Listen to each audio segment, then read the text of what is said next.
everyone, today I would like to present the results of an experiment on the bystander effect conducted through a Google Form survey.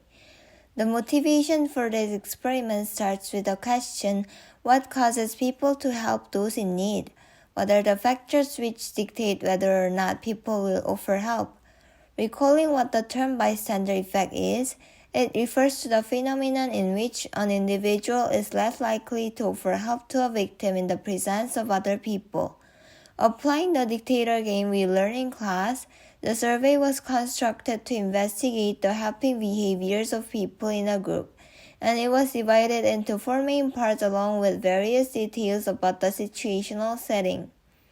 Study 1 illustrates specific situations in which help is clearly needed but without the risk of personal harm. This study consists of the following question.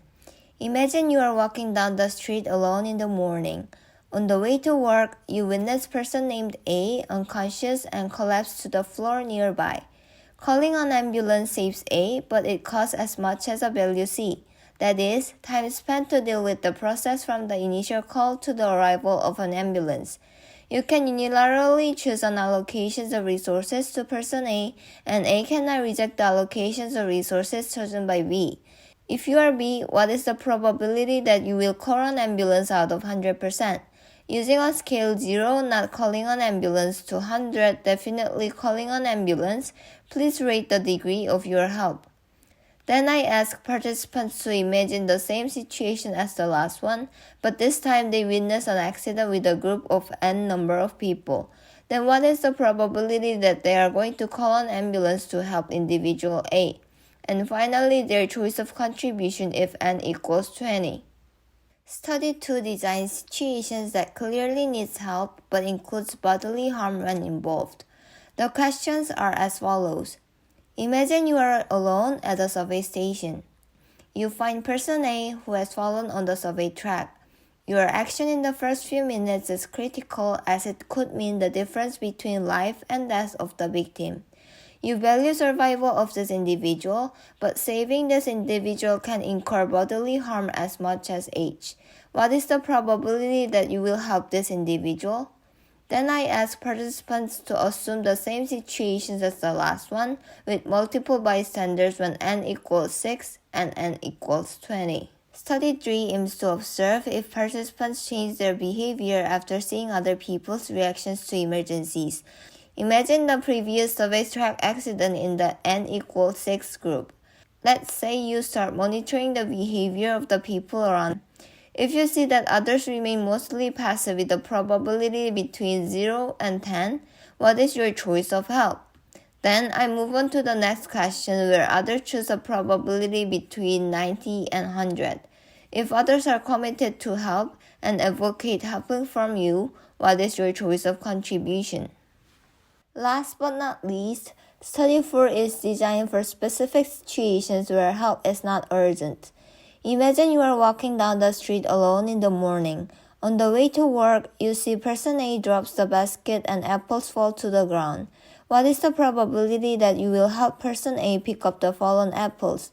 Then I ask participants to assume the same situations with multiple bystanders when n equals 6 and n equals 20.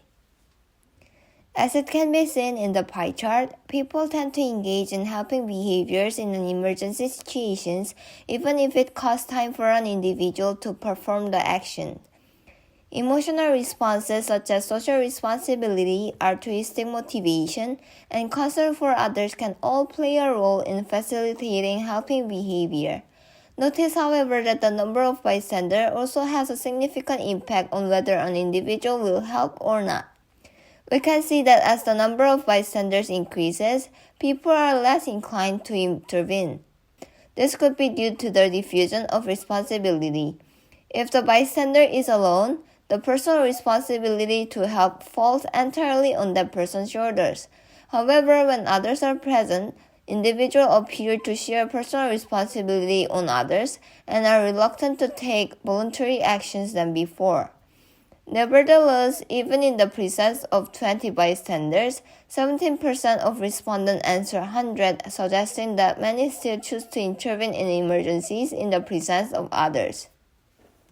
Study 2 experiments was implemented to investigate how participants would behave differently when the victim was apparently in an emergency situation as before, but intervention could result in bodily harm to the participants.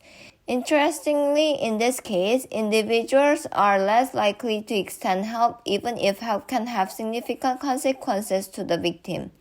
This suggests that bystanders tend to prioritize their own safety before proceeding to help others. In study 1, 62.3% offered 100 when alone, but in study 2, only 7.5% of respondents said they would take a 100% risk to help others. This indicates that the cost of indirect assistance, calling an ambulance, is perceived to be less than cost of direct assistance, inflicting bodily harm. Study 3 examines the change in behavior according to the reactions of others to emergency situations in Study 2, N equals 6 group. Surprisingly, data shows that if no one else seems to be reacting, then the individual becomes less likely to respond as well. The proportion of the respondents who answered 0 increased from 34.9% to 48.5%. This means that when people use the inactions of others to define their own course of action, people are likely to provide less help. On the other hand, seeing other people get involved in an emergency situation encourages and inspires others to take actions to help others. It suggests that helping behavior are somewhat contagious. Finally, Study 4 is based on one particular non-emergency situation that contains insignificant consequence. Observe that individuals are less likely to intervene in Study 4 compared to significant consequence situations in Study 1, whereas 62.3% of participants reported 100 when they were the only witness in Study 1, only 26.9% reported 100 in Study 4. In addition, more people tend to help when alone compared to when there are others present, confirming the bystander effect in non-emergency situations as well. In terms of individual differences, one obvious question is whether men or women are more likely to help. I also analyzed the helping behavior by calculating average helping between men and women. It turns out that the general level of helpfulness seems to be pretty much equivalent between gender.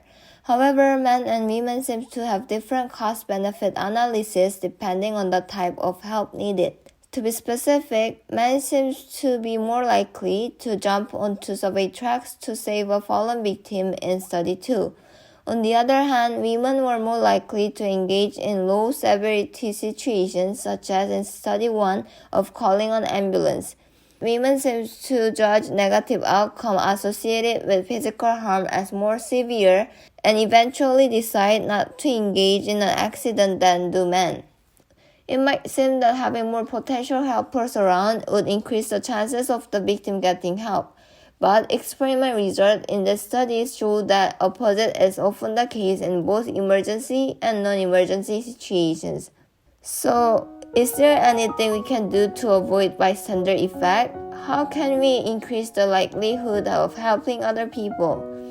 I think one of the possible measures to counter the bystander effect is being the one to take action if someone needs help. Although it depends on many different cases, mostly if we ourselves are in danger, being surrounded by people who do nothing makes us more likely also to do nothing. However, once people see that somebody is intervening, they are more likely to start offering assistance as well. This is the end of my presentation, and thank you for listening.